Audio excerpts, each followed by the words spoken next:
Hello, everybody. As you all know, I am on vacation this week. I will not be coming to you live on Zoom. However, I am going to make a couple pre-recorded videos for you to watch me explaining to you the concepts of what we would have been talking about during our Zoom this week.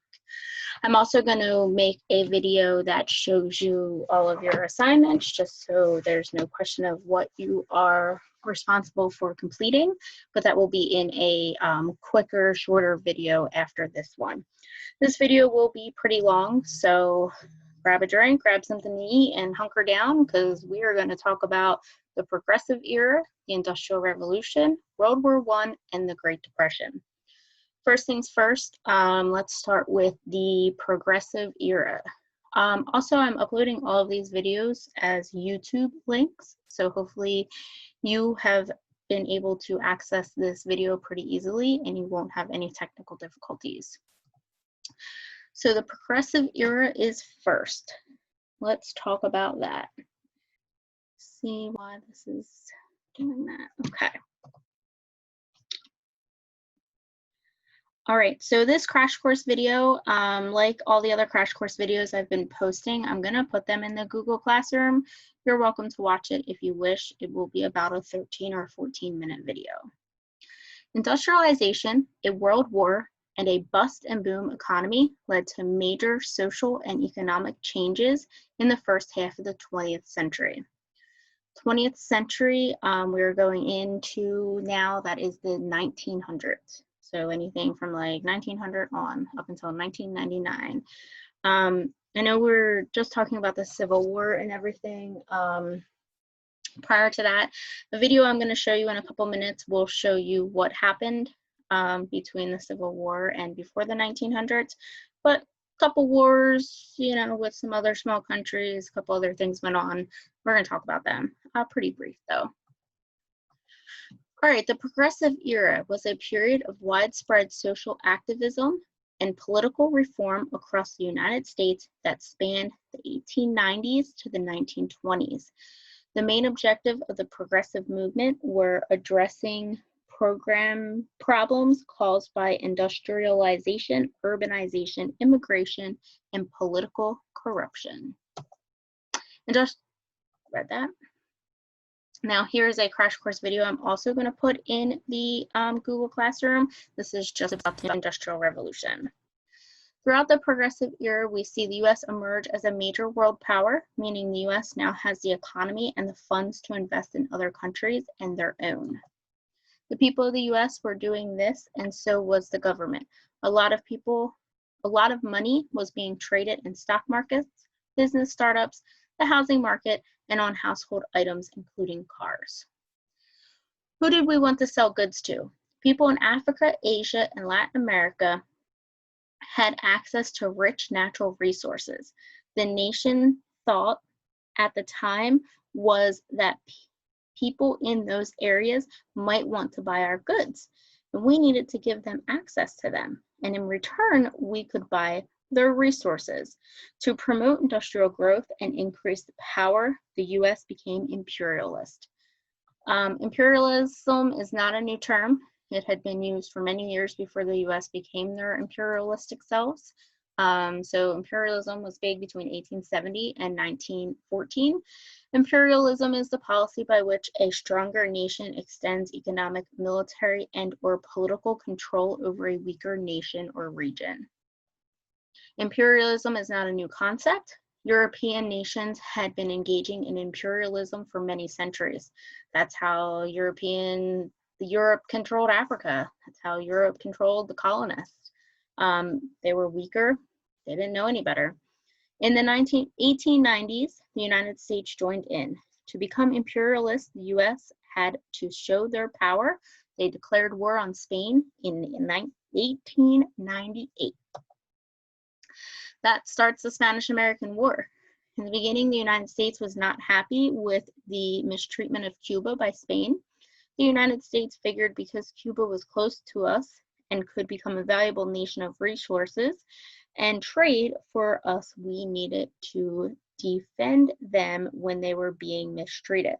Cuba was struggling for their independence from Spain. However, Cuba did not want help from the US because they wanted independence from Spain. They didn't want to be indebted to someone else like the US. There were a lot of newspaper articles being written and published in the US papers. The people of the US were seeing the mistreatment of Cuba almost firsthand. You gotta love that freedom of press. And we're planning to do something about it when the USS Maine was sunk in the Havana harbor. They could not figure out any explanation of her sinking other than Spain sinking the ship to start a war. This caused the US to declare war on Spain. The long overdue war is declared in 1898. Cuba had started to fight for their independence in 1895 with no luck. Spain had been declaring unjust laws and limited roles of the Cuban government. The war ends by the end of 1898. It does not last long at all, and there were just under 2,500 casualties. The Treaty of Paris. Just like all wars, the Spanish-American War ends with the signing of the Treaty of Paris on December 10th, 1898. In the treaty, Spain renounced all claim to Cuba, gave Guam and Puerto Rico to the US, so if you're ever wondering how we got those two territories, that is how, and transferred sovereignty over the Philippines to the US for $20 million. This was an important turning point for both Spain and America. All right, let me show you a video here about the Industrial Revolution before we go any further.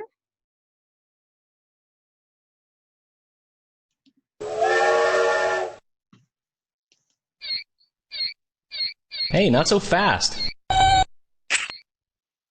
Dear Tim and Moby, what was the Industrial Revolution all about?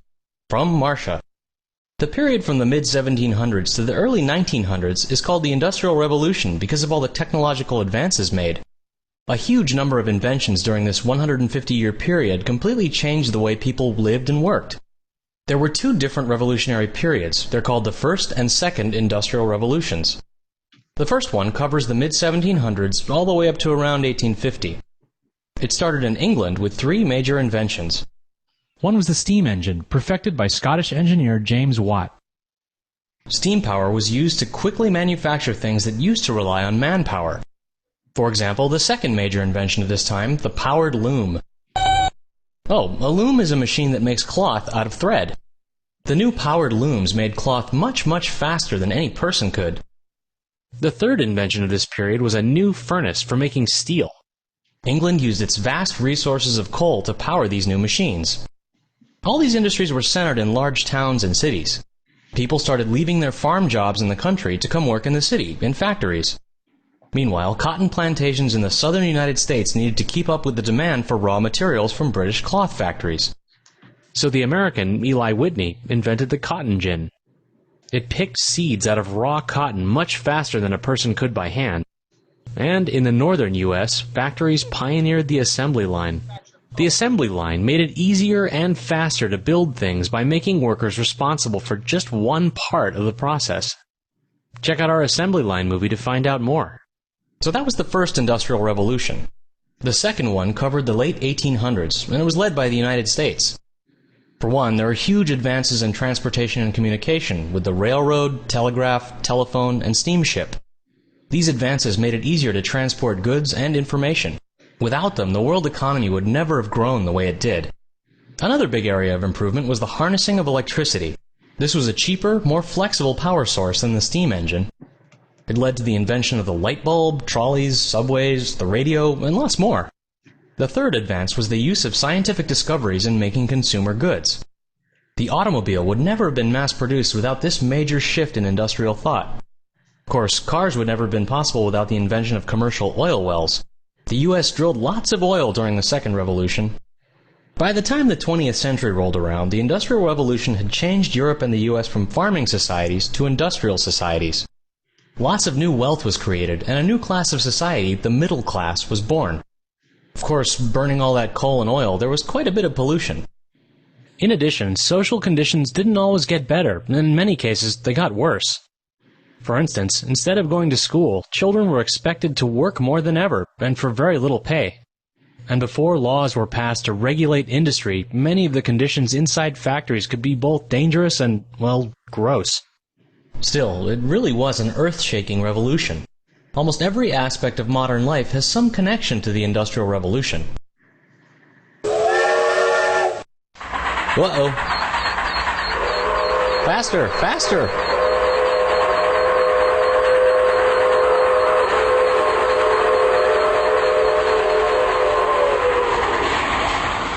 Huh. All right. So, back to our slideshow.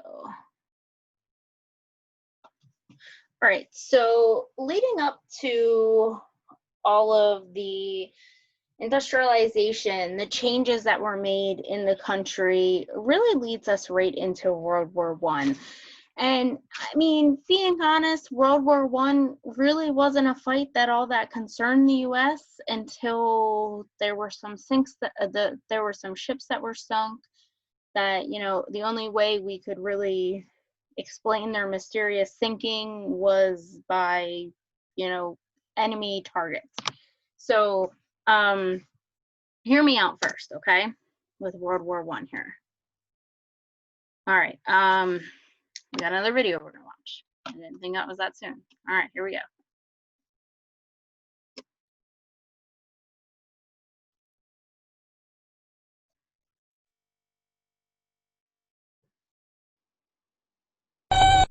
That's my great-grandpa, Timothy.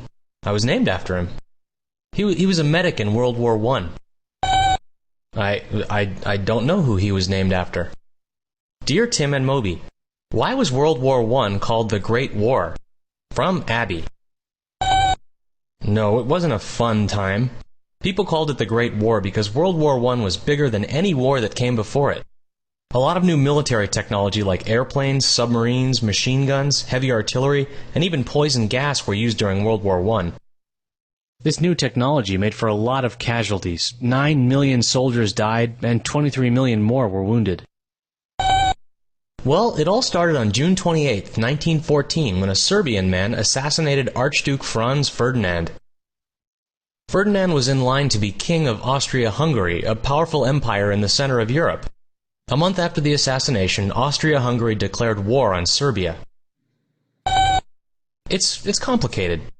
Before World War I, there was a lot of tension brewing in Europe. Different countries were competing for land and power. It was really just a matter of time before war broke out. When Austria-Hungary declared war on Serbia, all the other countries started choosing sides. Russia had an alliance with Serbia, so it joined the war. An alliance is an agreement between two or more countries to help each other out.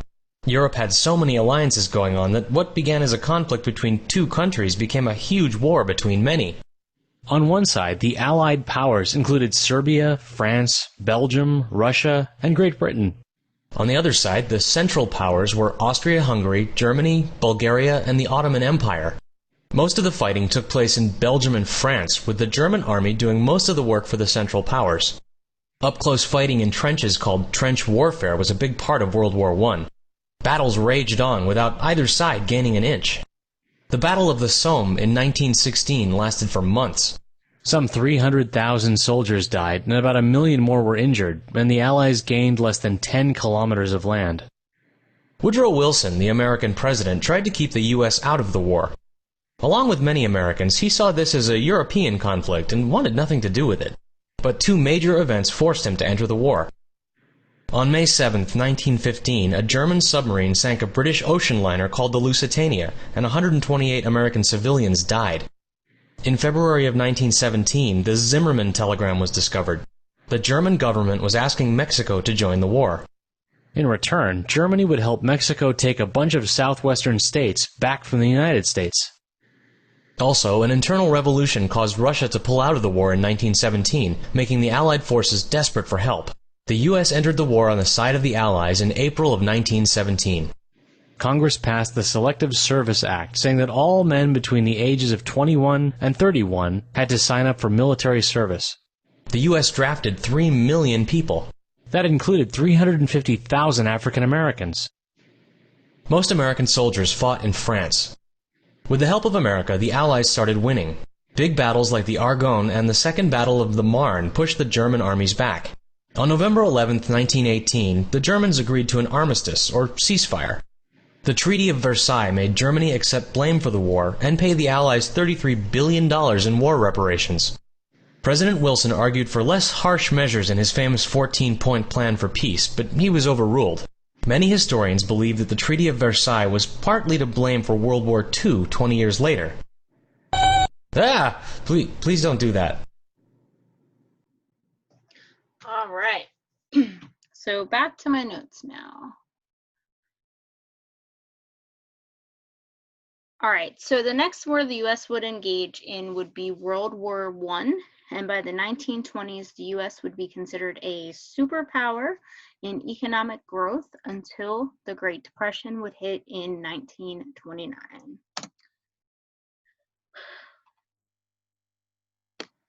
World War I began in Europe in 1913. World War I had two separate groups of nations, the Allies and the Central Powers. The leading Allied powers included Great Britain, Russia, France, Italy, Romania, Serbia, Japan, and the US.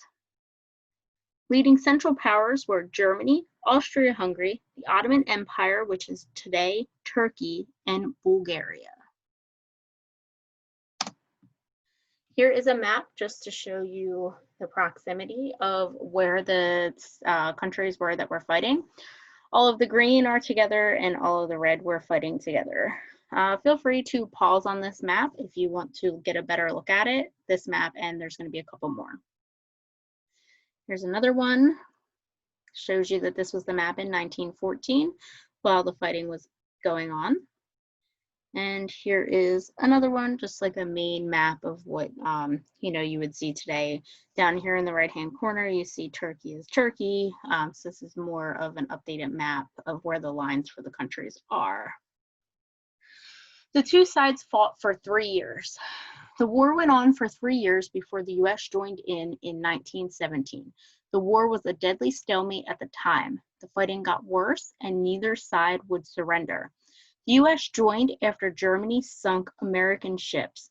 Really, they sunk a British ship, but that ship had American civilians on it, the Luciano ship that you saw in the video. America joined forces with the Allies, Great Britain, Russia, and France, and the other ones that were mentioned, Japan, etc. With America's help in November of 1918, the Allies defeated the Central Powers. On November 11, 1918, the Germans signed a truce to end the war. Today, November 11th, is celebrated as Veterans Day to honor all members of the military. So that's not just a coincidence that November 11th is Veterans Day. Something I learned in recent years. I just thought, we celebrated Veterans Day.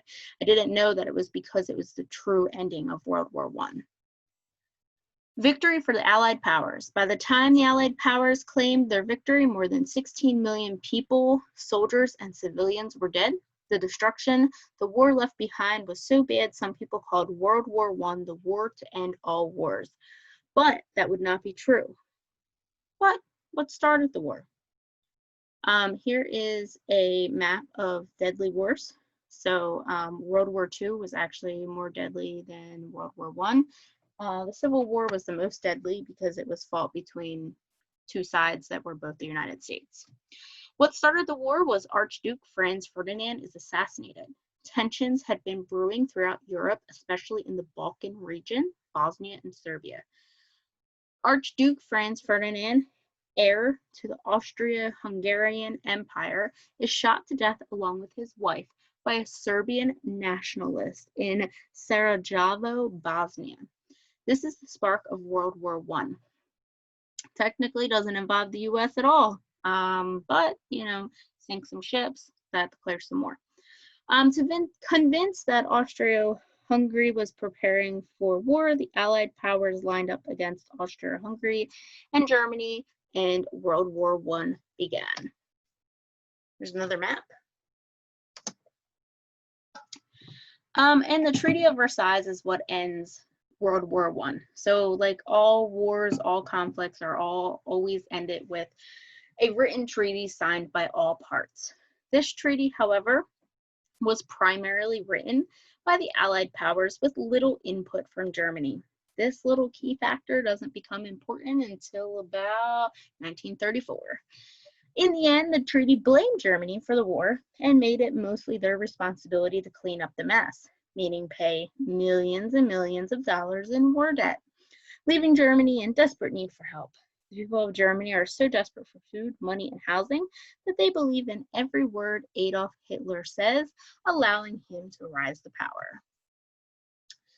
Before the US was booming economically, they also would give the because the US was booming economically, they also would give the Allied powers large sums of money to help repair their land and get back on their feet. Since the war wasn't fought on US soil, the destruction wasn't bad here. The US would give the Allied powers money as a loan, expecting it to be paid back. France demanded Germany pay back the loans, but Germany couldn't, causing France to occupy parts of Germany, which began the brewing of a new armed conflict in the region. Now that the World War II has ended, the US can focus solely on economic growth and power. World War I made the US a major world power. President Woodrow Wilson prepared the 14 Points Plan to keep a long-standing peace around the world. This plan included a free trade and an open diplomacy policy, meaning that negotiations between other nations. The 14 Points Plan also included the establishment of the League of Nations, which was an international organization in which to help settle disputes before they turned into wars. However, the other Allied leaders thought that Germany needed to be taught a lesson, and despite Wilson's attempts, the treaty that came from the Allies were harsh. So the 14 Points Plan came at the time of the treaty. The US didn't want to blame Germany, but the other countries did, so essentially that is what happened. The Treaty of Versailles blaming Germany was the Allies' solution to end World War II. One, not a peace treaty, but a blame treaty. Usually treaties are supposed to be peaceful and they are, negotiations. This, not so much. Republican senators didn't like Wilson's plan. They stopped the U.S. from signing the peace treaties, and they stopped the U.S. from joining the League of Nations. The League of Nations was still created, however, being created by a U.S. president, and the U.S. doesn't sign it. Republicans feared that if they joined the League of Nations, the U.S. would continue going to war for other countries every time a conflict arose. Very true. However, the League of Nations was supposed to establish negotiations before a war would happen. The Republicans wanted the country to retreat into isolationism. So isolationism is just how it sounds. The U.S. planned to isolate themselves and mind their business, not get involved in wars or conflicts that really were other countries' problems. The U.S. planned to keep to themselves. Through this plan, they were able to focus on economic growth and continue to build their economy without worry about conflicts in other nations. This lasted until 1941, where the U.S. had no choice but to get involved with World War II. While things are quiet with the world, the U.S. is very busy. President Calvin Coolidge said, "The chief business of the American people is business," meaning, let's make some money. Things were rapidly increasing. Chain stores and department stores replaced small shops. Industrial production rose 64% between 1919 and 1923. Many workers' real wages, adjusted for inflation, rose by 24%. Some stock dividends rose by 100%. More women were brought into the workplace. This time period is called the Roaring '20s. People are making money, man. They are enjoying themselves. They're going out and partying. This is when what we know now as the weekend is created, and people are really breaking out of their shell at this point and really learning how to have a good time, spend money, buy things on credit, get nice things. We're a happy time. Americans had more steel, food, cloth, and coal than even the richest foreign nations. By 1920, the United States national income was greater than the combined incomes of Britain, France, Germany, Japan, Canada, and 17 smaller countries. Quite simply, the United States had become the world's greatest economic power. The Roaring Twenties in the U.S. last from 1920 to 1929. Businesses are booming, people have great jobs. Overall, things are improving for the average person. Resources were plentiful, new inventions were being introduced to consumers. Henry Ford created an affordable automobile. The radio broadcast was introduced for entertainment purposes, not just news anymore. The pop-up toaster was invented, the electric hairdryer, washers and dryers and refrigerators. Dryers were only for very rich people. This behavior became a mass culture that some people loved and embraced, some people were scared of. The people who were worried were older and often brought conflict, while the young people enjoyed it. From coast to coast, people were able to buy the same goods because of the growth in advertising and the chain stores opening across the U.S. People from coast to coast were listening to the same music, doing the same dances, and even speaking the same language. Fashion was also becoming widespread across the entire United States. Fun fact, because the 18th Amendment did not make it illegal to drink alcohol, only to manufacture and sell it, many people stockpiled liquor before the ban went into effect. Rumor had it the Yale Club in New York City had a 14-year supply of booze in its basement. So the 18th Amendment started the Prohibition period, which was during the 1920s, meaning that you couldn't go out and party anymore. For some reason, the United States thought that liquor was the devil and that they wanted to put an end to that. This is where we became a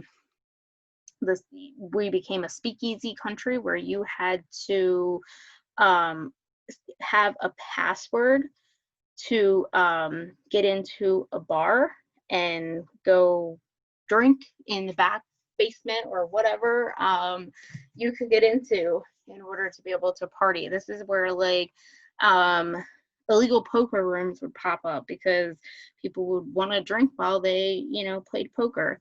So this is the only amendment, the 18th Amendment is the only amendment in history so far that has been overturned. However, the amendment still exists. It was not removed. It was just rewritten by the 21st Amendment, saying that, prohibition was wrong, we're take it back, bars, you can sell, you can buy, you can make alcohol again in the 21st Amendment. The 20s are considered a consumer society. For the first time at the consumer level, stores are letting people purchase items on credit with no real payment plan. Sounds like some trouble's brewing. The stores are essentially lending out way too much money and not getting money in return, forcing business owners to have to close their stores. And this leads up to the stock market crash and the Great Depression. All right, let's watch a video.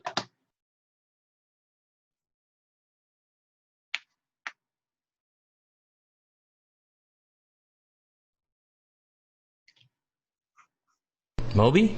Oh, that was funny. I thought I was stranded in the past during the Great Depression. Can we please go back to our own time now? Nothing's happening. Great, we're stuck here. Might as well answer another letter. Dear Tim and Moby, what was life like during the Great Depression? From Mr. Pony. Looks like we're about to find out. For most people, the Great Depression was a tough time to live. After the stock market crash of 1929, people all over the world were losing their jobs. By 1932, 1 in 4 Americans was out of work. Even lots of wealthy people were affected by the Depression. People made money any way they could. Some even begged for it.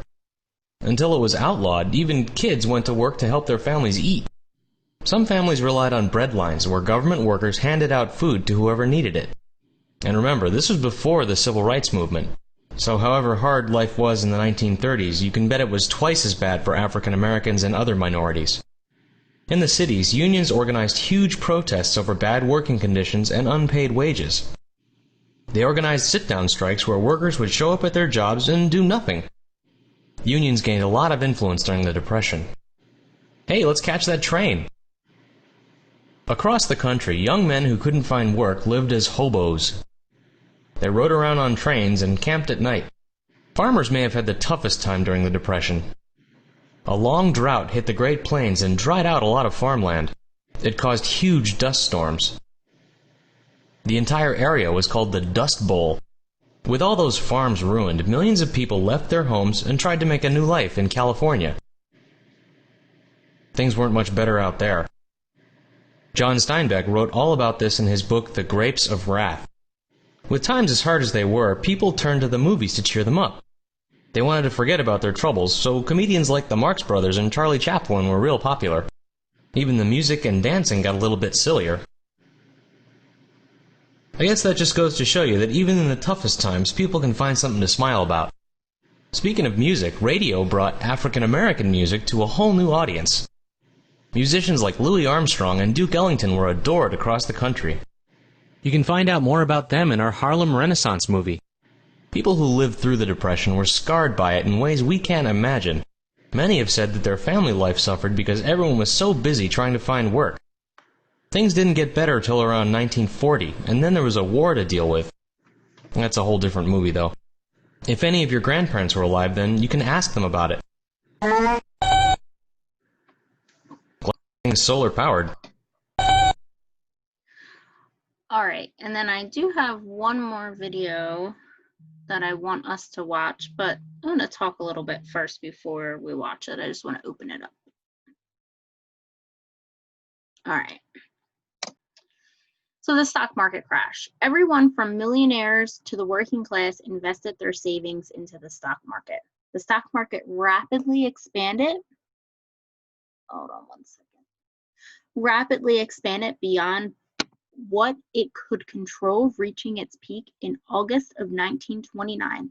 And by October, investors were getting scared and started to trade their stocks. By the summer of 1929, the U.S. economy was experiencing a mild recession.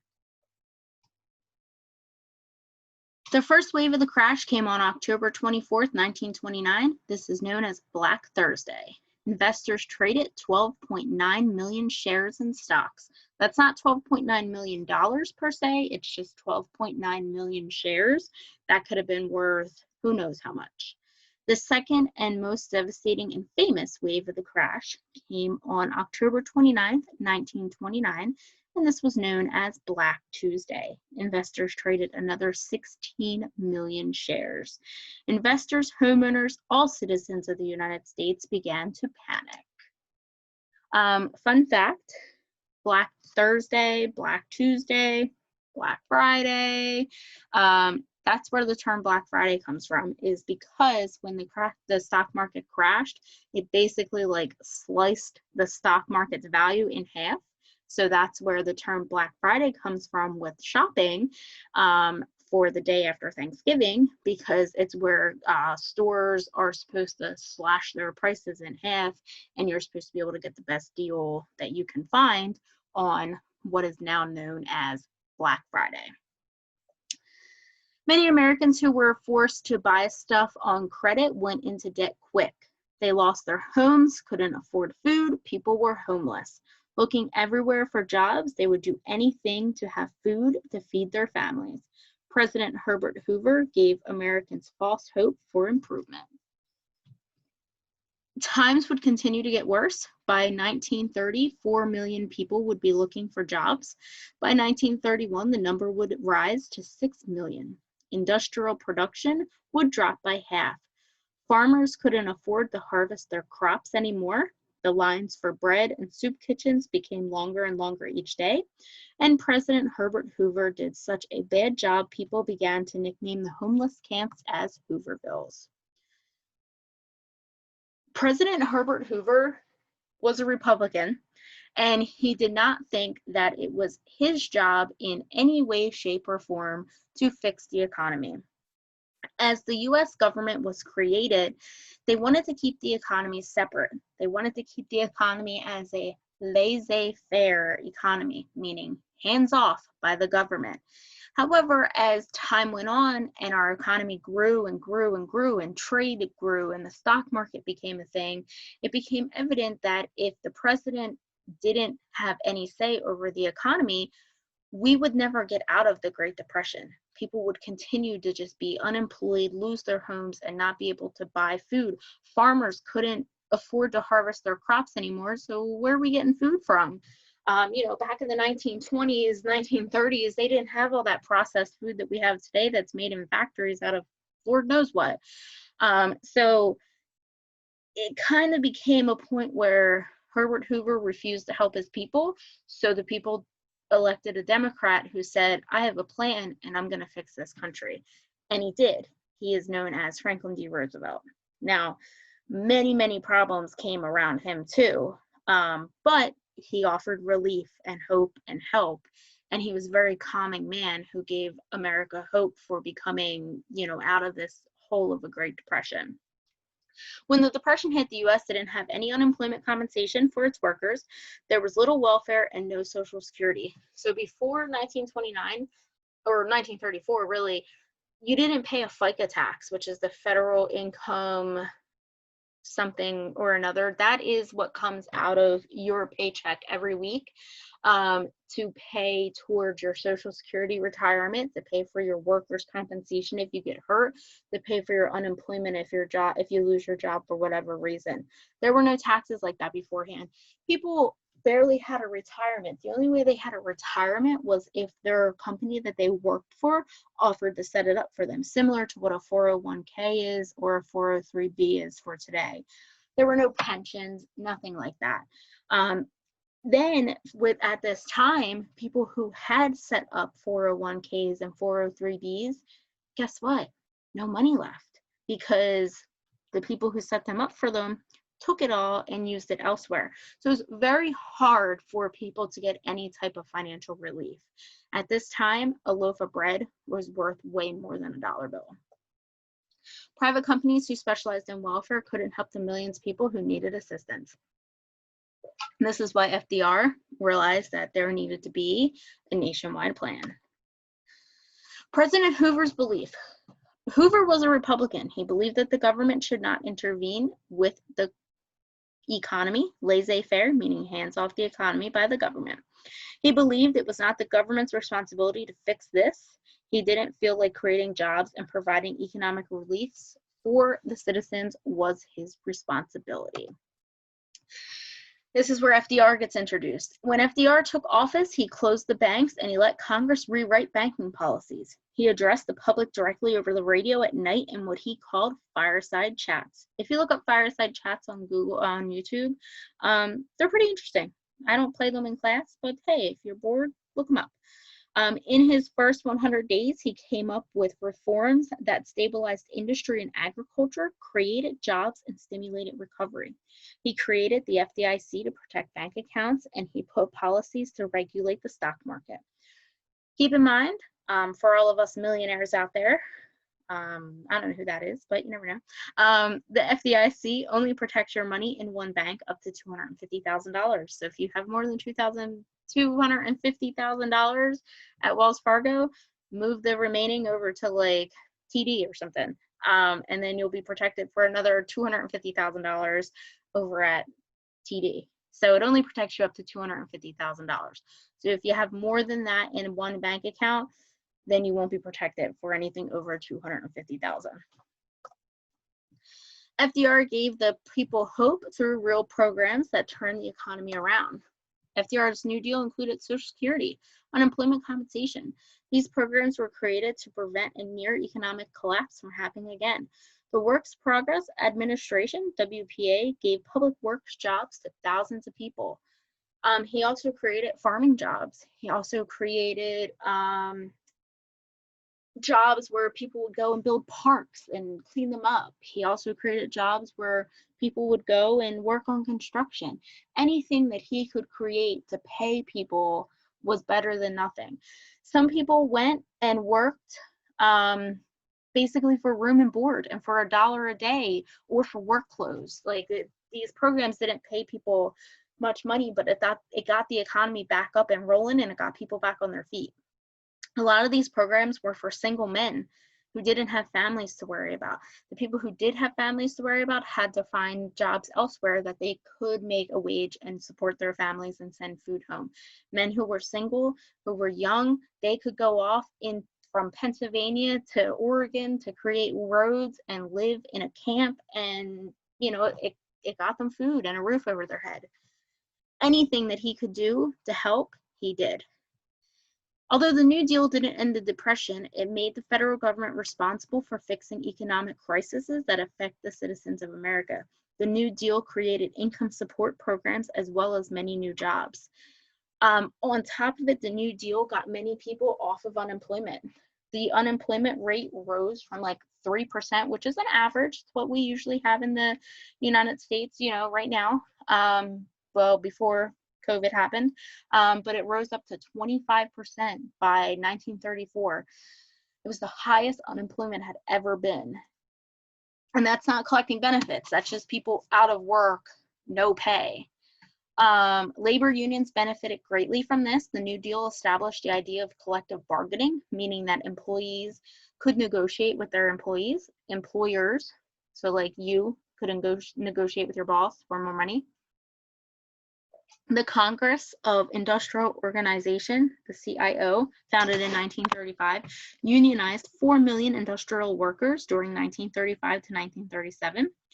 The older American Federation of Labor paid little attention to industrial workers, so the CIO revamped the AFL.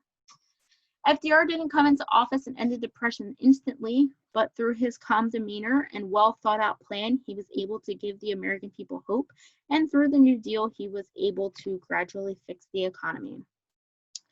However, he faced many things that involved people trying to get him impeached because they thought that he was overstepping the Constitution and abusing his power by creating these programs. The people who weren't greatly affected by their loss of a job or by the Great Depression didn't want to pay a tax in their paycheck to help people who were, down on their luck with the Great Depression. However, FDR felt that he needed to help the people as a whole and not just people as an individual. So for years, they tried to impeach him. FDR served as president for 12 years. He kept getting reelected because the people liked what he was doing. The people liked how he was helping them. Of course, he had his haters. Every president does. The reason why the president is not allowed to serve more than 2 terms or more than 10 consecutive years is because of FDR, because they didn't want it to happen again where the same president would keep getting reelected and reelected and reelected. Chances are, if President FDR wasn't ill, he probably would have ran for a 4th term and served 16 years as president. But after 12 years, it was time for him to go. All right, I never showed that causes video. I'll bring that up. I think that's it. So a little more about the Great Depression here. And we're almost done. Promise. Hey Moby, how's the day trading going? Dad wanted to know if you were coming down for breakfast. Dear Tim and Moby, what was the Great Depression? From Addie. The Great Depression was a big economic slump in the 1930s. Many Americans lost their jobs, their savings, and their homes. But it wasn't just in the U.S. The business slump affected the entire world. Yeah, Black Tuesday, when the New York Stock Exchange crashed in 1929, marked the start of the Great Depression. But most historians and economists agree that the stock market crash was just one of many contributors to the slump. It was really more of a sign that things had already gone wrong. To understand the Depression's causes, we have to go further back. The 1920s were a time of great economic and technological growth in America. World War I had just ended, and Americans were ready to take a break from the anxiety of world politics. During this time, known as the Roaring Twenties, Americans were focused on making money and having fun. Factories built to make weapons and ammunition for the war were retooled to churn out consumer products. People rushed to spend their money on cars, radios, telephones, and other new technologies. movies became a popular form of entertainment, and jazz music swept the land. Well, it doesn't tell the whole story. For one thing, a large segment of the population never got to share in all that prosperity. For instance, after the war ended, American farmers had a difficult time making profits. Hard times had hit other major parts of the economy too, including energy, coal mining, railroads, shipbuilding, and textiles. America was actually more productive than ever, but the gap between the rich and the poor just kept growing. Many manufacturers were turning huge profits, but most of that was going to the management, not the workers. Without the cash to buy all those neat new gadgets like cars and radios, consumers relied on another new invention, credit. Americans were saving less and spending money they didn't have. They were even borrowing money to invest in the stock market. That helped inflate stock prices well above what they were actually worth. Finally, reality set in. The only way the economy could keep growing was if there were people to buy the products coming out of the factories. But Americans had built up so much debt, they just couldn't buy anymore.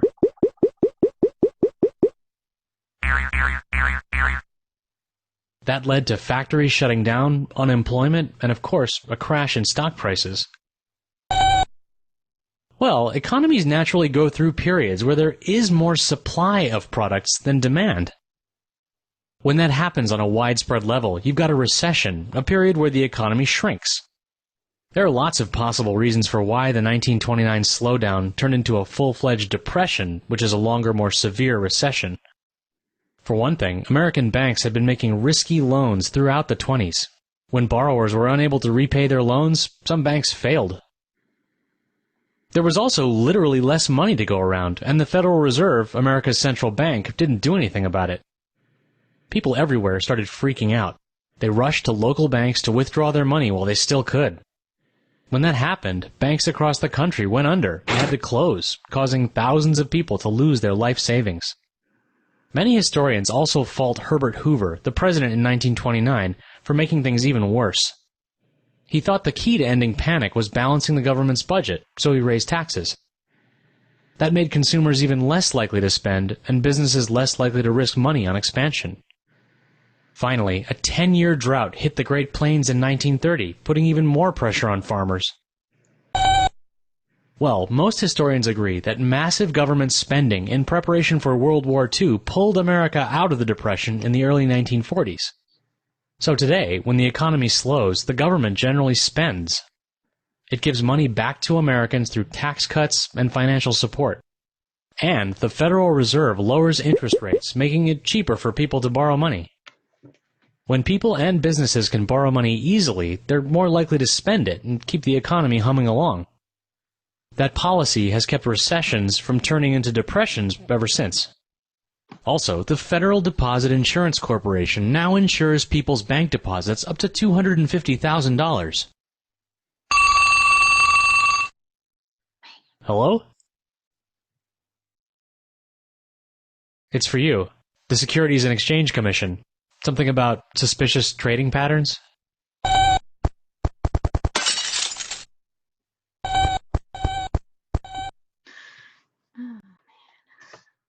All right. So, let's see what else I have on my slideshow.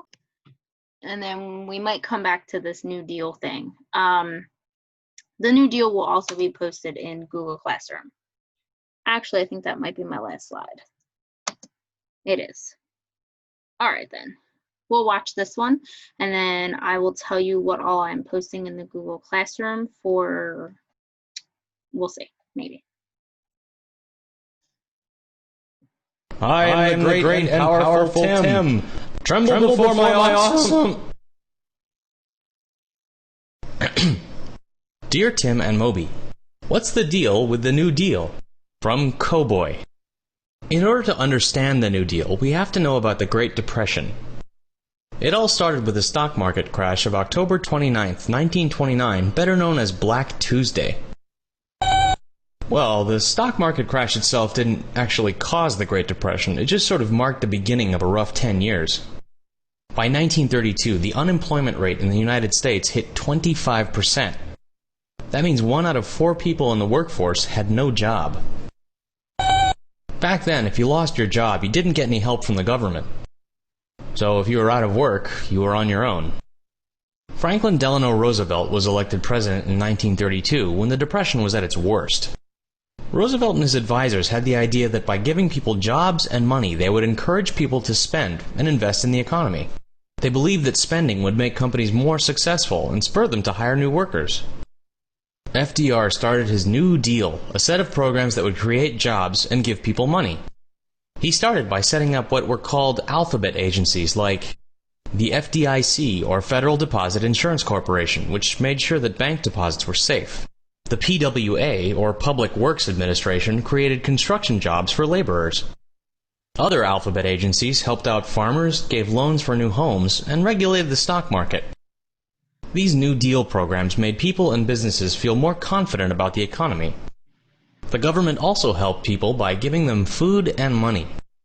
The New Deal programs were so popular, FDR started a second round of New Deal projects. The WPA, or Works Progress Administration, created jobs for artists, writers, and musicians who had been left out of the first New Deal programs. The Social Security Act of 1935 provided unemployment money for the jobless and a program of old age benefits for retired people. Yeah, both of these programs still exist today. Public opinion was mixed about the New Deal. The programs cost a lot of money, and people were nervous about giving the federal government so much power. The same arguments about how much power the federal government should have are still going on today. But FDR stayed popular with voters. His weekly radio addresses to the country, called Fireside Chats, explained his policies in simple terms. People appreciated that. Roosevelt was a persuasive speaker, and he gave Americans hope where they thought they had none. Right, who knows how long the Depression would have gone on without the New Deal? By the way, FDR was such a popular president, he was elected to 4 terms.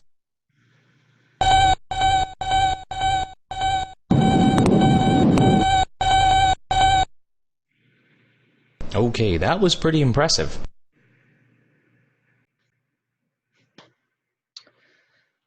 I look up President Roosevelt because I thought he only served 12 years.